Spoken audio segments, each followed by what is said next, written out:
Now on today's video, I'm going to try to show how in the past I've repaired paint chips and using the TOLECUT, I call it TOLECUT, it's T-O-L-E-C-U-T, and some 8065. It's pretty much basic 101 information, but a lot of people might be afraid to try this or might be skeptical that it'll work. This works pretty well, but it does require patience over several days to put the material on in thin layers. So you'll see in the video what I'm talking about, and you can enjoy this in full 4K. All you have to do is adjust your device. Now today I want to show how to fix a paint chip. This is a classic MV Augusta fuel tank. It's got beautiful finish on it, beautiful badging, but unfortunately this belongs to Frank, Dale's friend, and Dale had a little accident where they put a little chip in the paint and on the way to a bike show, I think, and they were over here yesterday, dropped it off, and we mixed up some touch-up paint. But I want to show how I have gone about in the past fixing a paint chip in what amounts to be a well, I guess it's a 1958 pretty old paint. You never know what you're going to run into along the way, but we're going to give this our best shot, and I'm going to show a way that has worked well for me in the past. So there is the paint chip that we're going to try to be fixing. So the first thing I have to evaluate is how deep this is, and it does look, well, it's right down to bare metal there.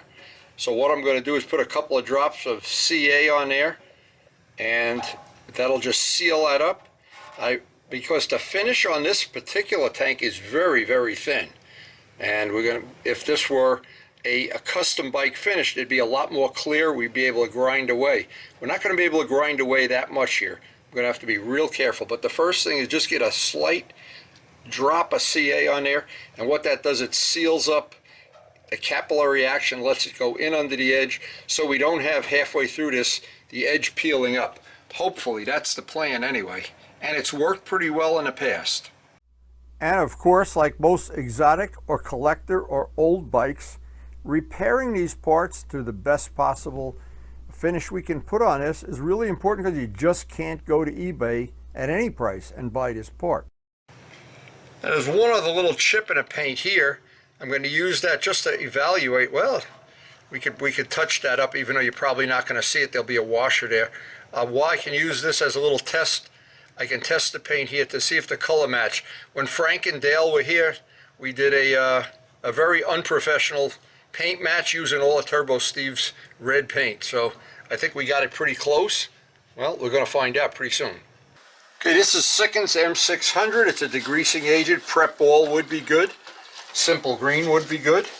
Anything to clean the part. And we want to, before we do anything, clean this whole area. I don't want to grind any wax or grease into this unnecessarily. Start always with the cleanest part possible. I'll do this 3 or 4 times to make sure it's immaculately clean. That's going to be the whole reason that CA is going to get a good bond. Now what I'm doing is I'm just putting 1 drop of CA, 1 drop. You can buy this in any hobby shop. And just rub that area around the paint edges. I don't want to make it. This is just a bond, and to keep any of the edges from really peeling up somewhere in this process. When you get to that point, take a fresh, clean one and never stop it. It'll bond this right to the part. Keep it moving, keep it moving. As soon as you feel it getting a little sticky, you're done. Okay, that's going to sit for a minute. And what that's going to do is create, hopefully, this is capillary action. It'll get underneath, so that paint just doesn't peel up when we put anything with any of the products that we're going to use. The paint that's going to go on there will soften that up, and will make that paint edge hopefully disappear. Now at this point I'm just taking a little hard block and some 2000 grit paper. I just want to see if the edge is going to start peeling up. That looks like it's down nice. Nothing rough that's going to leave a scratch in the final finish. And now we're going to try to fill this hole with paint. Now the first thing will be to use some paint that we just mixed, ordinary automotive paint. get the color so it's opaque and it matches. And then we're going to mix some of that paint in with the clear. And this was a trick that was shown to me by John Pothier. He's fixed his 62 Vet this way with good results. A totally restored Vet, by the way. And this is one of the things that allows you to fix a stone chip or in a car, I guess in anything. And in this case, I'm hoping we're going to build up. And this is what we have to do, and it's going to go over a course of several days. We have to build the paint that we're putting on here now higher than the part itself, and then block sand it flat, and then buff it in. And if all goes well, this will go in 3 or 4 or 5 days. But the thing to never do is rush it. If you go rushing this and try to do it all in 1 or 2 days, the paint never really hardens. You got to do it over the course of maybe a week even. 1 coat a day, 1 coat a day, 2 coats a day. Maybe if you're living a place where it's really warm, you could do 2 a day. But what the problem is here, we're in shop conditions. It's usually about 65 degrees. So the idea here is to get any rust that's in there off. The CA helps with that, sealing it up. Looks like we have, I'm running my hand over that, it's relatively flat. But now we want to fill up the area. We want to make it the color, the opaque color. And then as soon as it's opaque, again, what I'm trying to do, then I'll mix some of the paint that matches with the clear. Now, if I don't do that, what's going to happen is the paint's going to dry dull. I'll never get this shine back, no matter how much I buff it. The automotive paint that we use dries kind of flat, and you can't get this shine back. But if you mix it with the clear, and that was such a good trick. By the way, there's a repair just like this I did to the FZR. You could look that up, the FZR paint chip repair. And it worked fine. It's worked on other things, but I think this one, it's just going to take 3 or 4 days of putting on 1 layer at a time. So the first step on this is just to get the paint opaque. This is paint. There's no clear in it. And we want to just build up a little bit of paint. Again, we're trying to fill a valley. If we get the valley filled in maybe 3 coats, 2 coats, but we don't want to have this as the final coat. We want the final coat, the final amount that we're going to be buffing out, to be on top of the paint around it. So it'll be like a little, when it's done, a little mountain. And then we can let that dry a couple of days, the minimum. The more you let it dry, the better it is. And hopefully then you'll be able to block sand it down and buff it out. And return this part to, well, hope he's going to win more trophies with it anyway. This is a cool little bike. Again, I can't emphasize enough that each coat has to dry. And anything you do to try to rush this or force it through, you're getting the deck stacked not in your favor. Now that's going to take another coat. I can see the color is pretty good, but again, if we were to just leave this, that paint is going to dry flat, and you're never going to get it to shine that you don't see it. And we don't have to have it level yet. And see where it's really thick right there, where it's a little thick, that's going to take extra time to dry. So this might be, we might only get 2 coats on this today, I'm not sure. So the next step is we're going to mix up a small amount, 4-to-1 Gavco Clear, and it's real important to use fast hardener in my shop conditions. And we're going to put a little red paint mixed in with it. It doesn't have to be totally opaque. And then we're going to start building up the layers of clear over the next couple of days.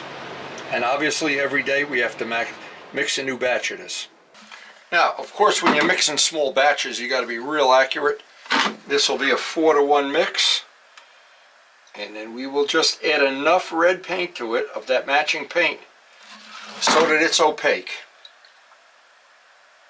And this will allow that final coat, the final coats that we're going to put on, to dry, and that we'll be able to buff them out, because we'll be buffing out the urethane clear more than the red paint. Now, I've heard some people say that it's best to put the paint, the colored paint, in with the ordinary, the 4-to-1, the part that you use for the non-hardener.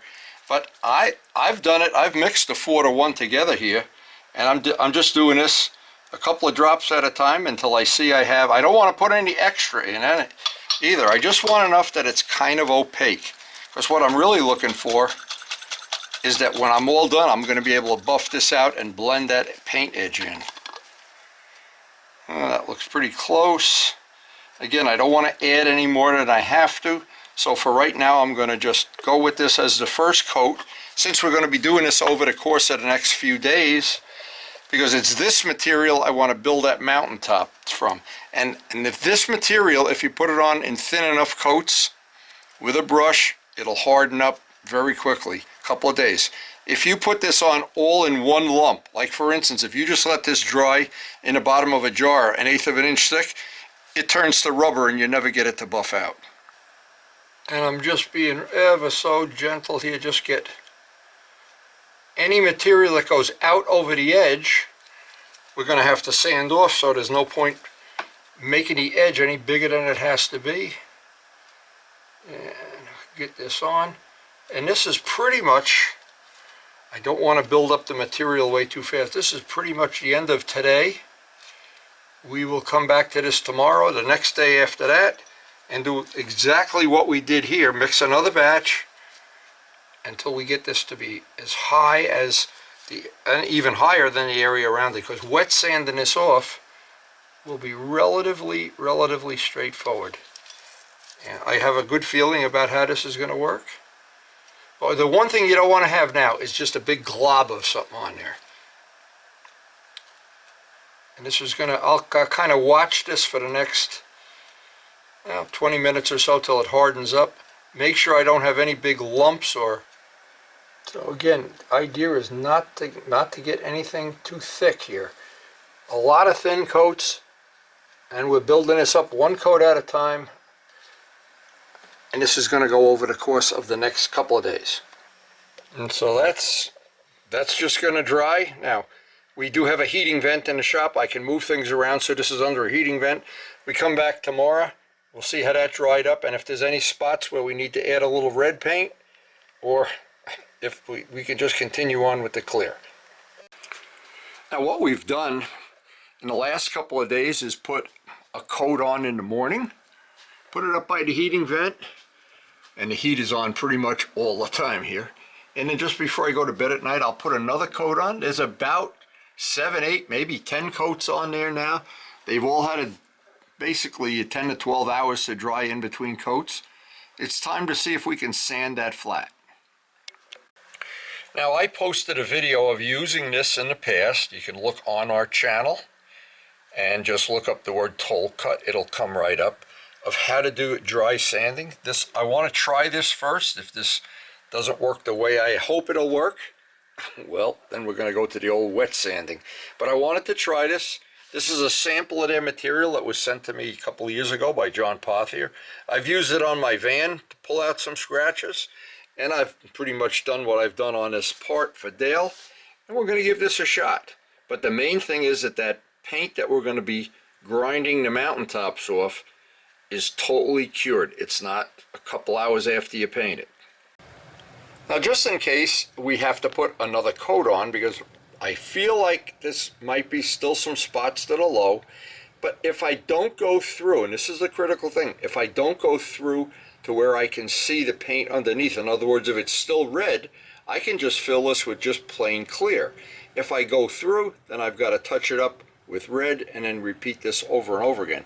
But it feels like I need a little more paint in there, but I'm going to try to level this off using that dry TOLECUT paper right now. This is where you really have to be patient, because this is 2000 grit. It's made to be sanded dry. Now, because this is a hard rubber block, it'll bridge over any area that we still need to fill in. And it looks like, see, the idea is not to sand as little of this material off as possible and still have that this is flat. We don't have a valley. So I'm going to be really patient about this, and I don't want to sand anything. It's eerie to me because I'm used to wet sanding most of the time, but this material, it really does cut beautifully. And when I used it in the past, when I used it on my Toyota, I filled the scratch with black paint. It came right out the next day. Now, This is a little more, I'm being a little more careful. I really want this to come out nice. Now it looks like the little one in the middle, I want to do this step by step. I want to show this up close because this is just going to, this might be a couple hours by the time it's done. Let me show what this looks like up close right now. So you can get the idea. This, wherever you see that we're grinding a mountaintop down, but there's still a little shiny spot. That shiny spot means it's still got to be filled in. Same thing here and here. And this is just going to take patience. I'm going to take my time. It might take a couple hours. I don't know. It may take 15 minutes, but rather than making a video so long, I always get complaints the videos are too long, but I try not to leave out any steps. So I'll work on this now for about 15 minutes and then show the progress. Now, one of the best tips you'll find out, it almost feels like this isn't sandpaper, but it cuts, is to sand, turn the block, sand, turn the block, rotate it. Don't just go in one direction, or what happens, you just wear out one edge of the sandpaper. This way you get a much better, because again, this stuff is not cheap, but it really does do a nice job. And it really does something. I think the advantage here, if we were wet sanding this, I couldn't see the spots that I might go through as easily. Right now I can see where the low spots and high spots are, and it allows me to just be in a little more control of how much material I'm removing. Now we've got about, I'd say 90% of it. You can still see the little low spots. And what that means is these spots, the material that has the red pigment in it is covered it. So now we just need to mix a small batch of clear, and I'm going to do the same thing, but now this material, I'm just need, maybe 1, 2 or 3 coats, I'd say, but each one has to dry, and I'll get it up by the heating vent. And once these dry, then I'll do the same process over again. And once it's flat, then I can buff this part out with some 8065. But that's the, I think when that's done, it's going to be pretty good. So obviously the trick here is to get just the right amount of material on. This is straight clear, there's no red in it. And just get the, this is where it gets tricky. I don't want to build it up. I'd rather do this in a lot of thin coats than get a big giant coat and have a problem. And especially as you get to the end, because I don't want to sand through and have to repaint the red. So I'm going to just be really patient about this.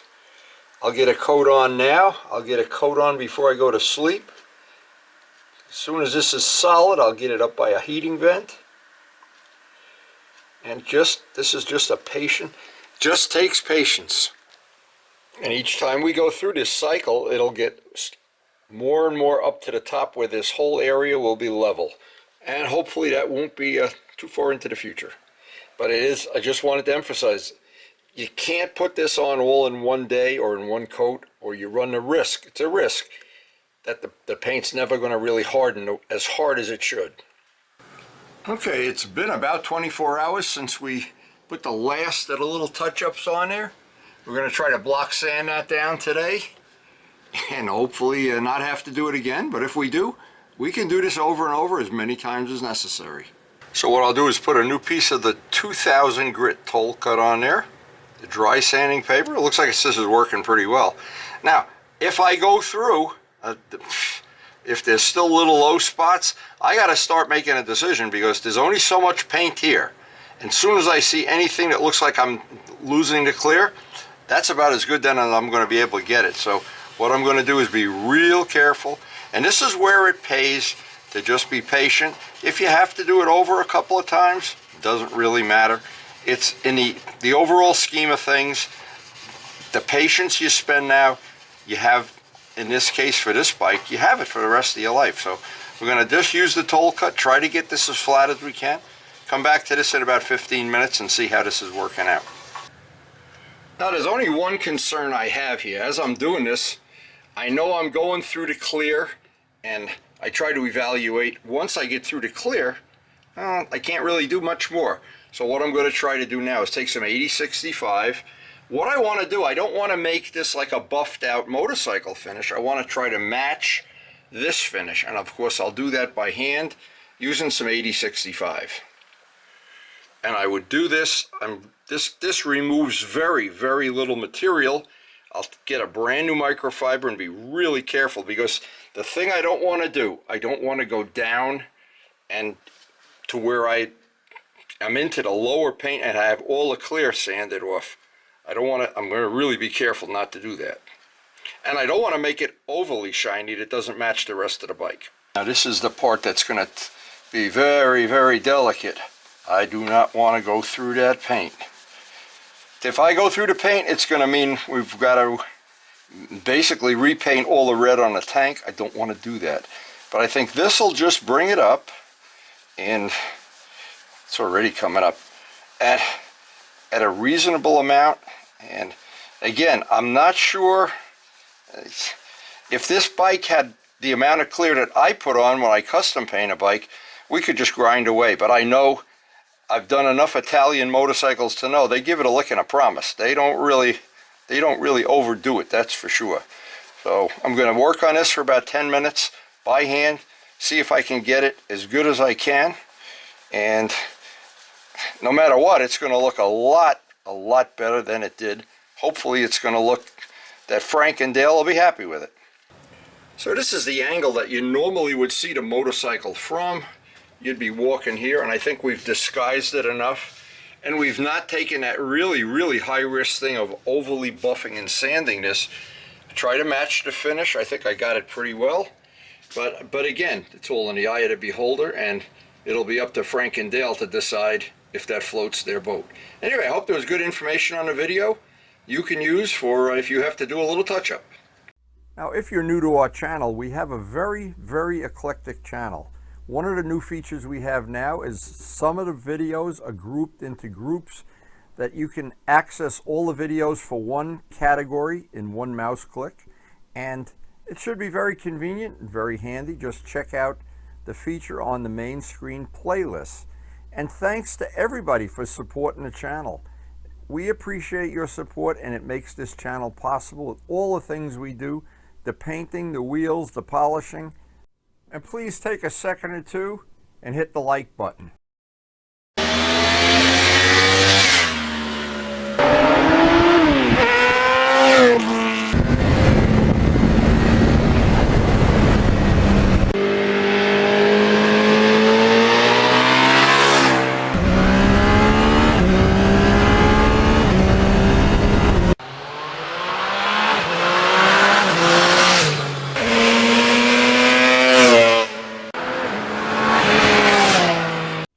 And thanks everyone for watching.